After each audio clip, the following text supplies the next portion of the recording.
Okay, I have a couple of questions for you that are going to sound a little nuts, but hear me out here, okay?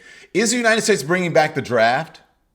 Are we resurrecting military conscription?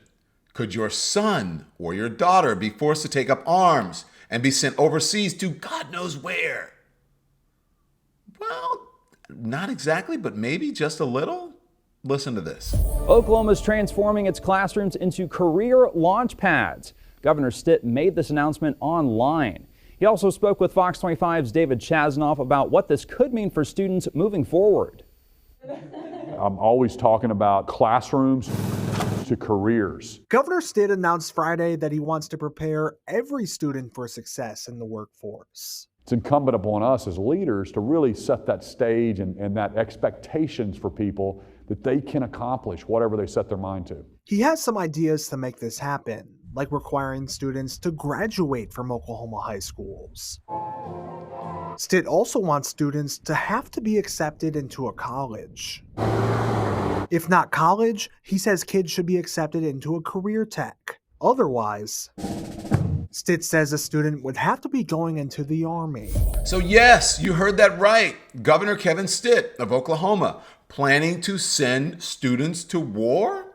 Now, on its face, Stitt's initiative, it sounds maybe decent enough. Okay, I like the idea of turning classrooms into career launching pads. Far too many students struggle with leveraging what they learn in school into a good paying job. Those are the facts. But I don't believe this is the right way to go about it, in my humble opinion. And the notion that if you don't have the grades or the money to go to college or trade school, that you're going to get sent off to the Army. That sounds a bit insane to me. Let's think this through, because clearly Governor Stitt did not. What happens if a student has special needs? What if they have autism or other learning disabilities that would make a college or a trade school education impossible? Well, they're going to join the Army. What happens if a young man wants to work on their family farm after high school and they want to follow in the footsteps of their parents or their grandparents and they want to raise some cattle or they want to grow crops? Well, they're off to boot camp. Sorry. What happens if a teen mom drops out of high school to raise her child? What if she wants to focus on motherhood instead of college or learning a trade? Too bad, mama. Pick up a gun? You're going to join the military? And then there's one other dimension of this sort of half-baked idea that we need to discuss. Listen. Perhaps most insidiously, this program would also screw over students who want to go to college, but who weren't fortunate enough to be born into a middle class or wealthy family. It's not uncommon for low-income students to take a gap year, work and save money in order to be able to afford to even apply to college, much less attend. These students already have a plethora of barriers in their way, making it incredibly hard to attend and graduate from college. Now you want to make it even harder by adding an additional barrier and taking away their high school diploma? Frankly, this proposal isn't about helping students. It's about controlling them. It's about telling young people that their hard work does not matter unless they conform to a narrow, state-approved vision of success. And its most likely outcome is forcefully funneling any non-wealthy student who doesn't fit the mold straight into military enlistment against their will. A high school diploma is a basic credential. It's a recognition of completing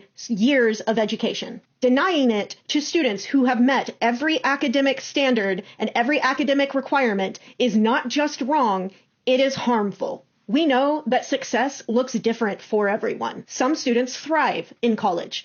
Others find fulfillment in trades, the military, or creative pursuits. Some head straight into the workforce to support themselves and their families. Some have to take time off first in order to focus on their health. All of these paths are valid. What's not valid is using diplomas as a weapon to push an ideological agenda and vision of what success must look like. Instead of putting more barriers up, we should be tearing them down.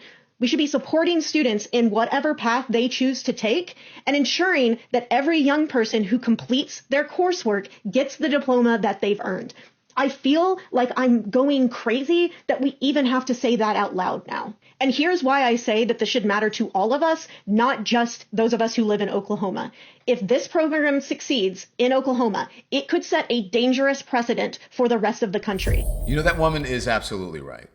Not only is this an attack on all Oklahomans who don't happen to be rich, this could very quickly turn into an attack on all Americans who don't happen to be rich, if it spreads, because you know how Republicans like to do this. Republicans have used red states as testing grounds for national policies before. Just think about the GOP, how they use the state houses to attack and restrict abortion rights before finally using SCOTUS to kill Roe v. Wade. I cannot say this strongly enough.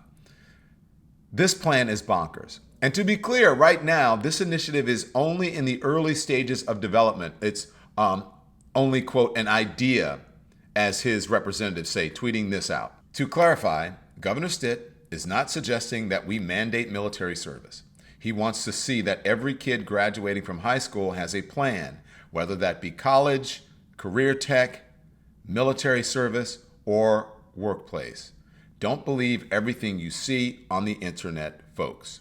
Okay, that's what a representative said. But look, I can't believe that the initial thing was released to the press in a formal statement from the governor's social media accounts, no less. Okay? I think it's wacky, and I can only hope that the public outcry will force it to think twice. This is the United States of America, and this plan, I believe, is utterly un-American. Do you think there's some value to it? Let me know in the comments. Thanks everyone for watching. Your support means the world to us. So make sure you hit the like button and you subscribe to our channel to make sure that you never ever miss a video. We're live every day, 10 a.m. Eastern time. We drop even more content at 2 p.m. Eastern and 5 p.m. Eastern. And if you want more Don Lemon Show content, we'd love for you to become a member of the Lemon community, where you will receive access to special community posts. You'll get exclusive content and members-only live shows. So head over to our channel page or click the join button on this video. Again, thank you for watching. We appreciate your love and your support, and we will see you next time.